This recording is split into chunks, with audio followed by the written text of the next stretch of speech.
Well, part 4 na tayo sa birthday celebration ng mama ko, guys. At syempre guys, nasa first layer pa lang kami ng Grand Mall. First layer ng mga rock dyan. At syempre, patungo kami sa second layer. After ng second layer, at third, fourth, at saka hanggang matapos ang mga layer. Pero magkano bang layer dito, yung mga module nila? Magkano, mga 100 modules? Pupuntahan namin lahat yan dahil kukunan namin isa-isa every module dyan. At syempre, uunahin namin yung ulam sa birthday ni mama, guys. Kaya samahan nyo kami, guys, dahil pipili kami ng kung anong ulamin sa birthday ni mama kasi nga, nagyaw-yaw na ako, guys, dahil yung ate ko inuna yung business niya. Kaya ayun, nagyaw-yaw na ako. Kaya pumunta kami sa lumpia area, guys. Tingnan nyo, guys. Pumili tayo, guys, kung lumpia ba or kami na lang ang maglulumpia, guys. Ano kaya ang mas mabuti or ang makakasave or makabubuti sa mga tao, guys? Kaya tinanong pa ako ng ate ko kung ano yung mas makabuti. Hindi naman ako pasyadong magluluto-luto dahil hindi ko familiar kung saan ang mas safe. Yung lumpia na daan or kami na lang maglumpia. Oh, di ba? Ako pa talaga tinanong niya kung saan kami pipili, sa lumpia na or made na lumpia na siya or ginaling na lang na kami na lang maglumpia. So ano ang mas safe, guys? Sa palagay nyo, guys, ano yung mas safe? Dahil ano kaya ang pipiliin namin, guys? So abangan na lang kung anong mapipili namin ngayon. At syempre, kausapan namin yung tindero, ha? Maghintay-hintay kayo dahil kausapan namin yung tindero. Paghintay na lang dyan. Kaya ayun, nagpatimbang na kami ng lumpia na daan, guys, kung magkano siya, kung mas safe ba yung lumpia na siya daan or kami na lang maglumpia. So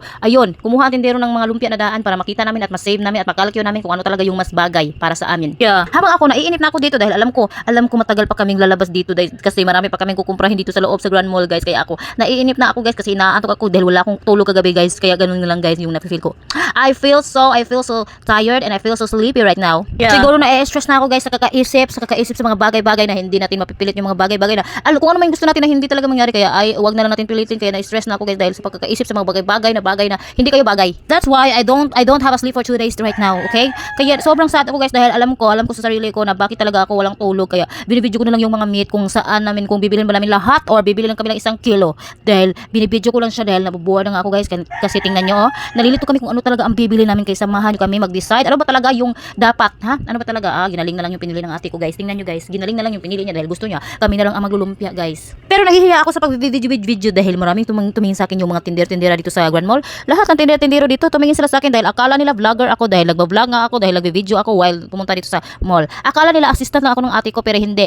Nagba-vlog ako dito sa loob. Kaya tinitingnan nila ako kung bakit ako nagvi-video. At alam ko at natatakot ako dahil baka tumawag sila ng guard at saka i-report nila ako. Pero wala naman akong ginagawang masama, di ba, guys? Wala naman akong ginagawa. Binibidyo ko lang yung meat. Wala akong. Kaya ayun, guys, mag-relax tayo dyan dahil naka-vlog na ako, dahil wala na silang magagawa dahil naka-vlog na nga ito. At syempre na-video na nga ito, hindi na madidelete, na-upload na nga. Kaya naman, thank you so much sa pag-watch ng aking video at sa paghintay sa aking mga bagong upload na video. Please subscribe and follow. Thanks. Well, part 5 na tayo sa birthday celebration ni mama, guys. At syempre, guys, huwag niyo pansinin dahil natutuwad-tuwad na yung mga video dyan dahil tingnan nyo, guys, nagtutuwad-tuwad na yung mga pag-video dyan dahil palagi kami nagmamali kasi kami. At syempre, tingnan nyo, ano nangyari dyan? Parang pang tinda yan, hindi yan pang birthday, ha? Marami kasi siyang kinuha dyan sa para tinda niya, guys. Hindi para sa birthday ni mama, guys. Tingnan nyo yung bruha, guys, At huwag niyo pansinin yung sinasabi ko, guys, at makinig lang kayo sa mga sinasabi ko dahil tingnan nyo yung kasama ko. Sobrang ganda niya pero mahihain kasi siya, guys, kaya ako na lang ang magpo-vlog. Kasi nga, alam nyo, guys, marami pa kaming kukunin dyan at pupunuin pa namin tong basket na to. Tingnan nyo sa mga next part sa video na to. Dahil marami pa itong sumpay, marami pa itong next episode ng video na to dahil alam nyo, guys, kukuha kami ng maraming tinda dito dahil business muna, guys. At syempre, guys, malapit na akong inipin.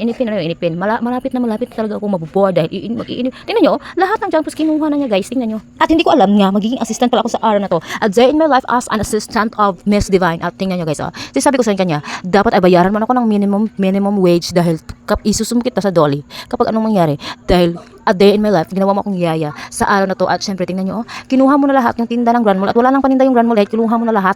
Ano ba? Lahat, wala ka na pinalagpas, kinuha mo na lahat. Kaya tingnan nyo, guys. Pinuno talaga yung basket, guys. Hindi nahiya sa akin, guys, na naging assistant na ako sa kanya, diba? Tingnan nyo, ako pa ang taga-guroy sa basket, guys. Ako ang taga-guroy sa basket. Tingnan nyo, parang yaya of the day, taga-guroy ng basket. At marami pa siyang pinakuha sa akin, guys. At tingnan nyo, guys, ano ba? Ha? Ano bang ginawa niya sa akin? At tingnan nyo, marami siyang pinagawa sa akin. Marami siyang pinakuha dahil para hindi daw makalimutan. Kaya tingnan nyo, guys. Tingnan nyo si Miss Divine, ha? Tingnan nyo, guys. Kaya mag-relax tayo, guys, dahil tingnan nyo, may pinakuha na naman dahil tingnan nyo nga, meron akong kukunin dahil para hindi makalimutan talaga. At syempre, marami ng paninda na tininin sa listahan si Inday dahil marami pa siyang kukunin dahil lahat ng details ay babasahin niya para walang makakalimutan. At tingnan nyo, ganyan talaga siya, guys. Kailangan ay mag-hire siya ng assistant ng 40,000 a month dahil para hindi inipin. Dapat 40,000 a month kapag mag-hire siya ng yaya dahil tingnan nyo, ang sobrang tagal. Tingnan nyo. Para hindi inipin, kailangan niya mag-hire ng maid na 40 to 50,000 a month, ha?